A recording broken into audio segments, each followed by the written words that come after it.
रात्री झालेल्या मुसळधार पावसामुळे अचानक ओढ्याला आलेल्या पुरात प्रवाशांसह ऑटो वाहून गेल्याची धक्कादायक घटना नांदेड किनवट तालुक्यातील कुपटी ते नंदगाव जाणाऱ्या रोडवरील कुपटीच्या पुलावर 15 जुलै 2024च्या रात्री अंदाजे 9 वाजल्याच्या सुमारास घडली आहे।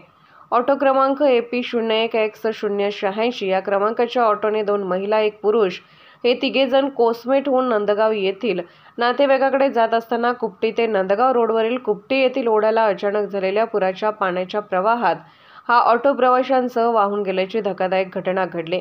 मात्र सुदैवाने यातील ऑटो चालक परमेश्वर निवृत्ती ढाले राहणार डोंगरगाव वय 38 वर्ष, लक्ष्मीबाई परमेश्वर ढाले राहणार डोंगरगाव वय 34 वर्ष व रंजनाबाई परसराम टारपे वय 33 वर्ष हे तिघेही बाल बचावले।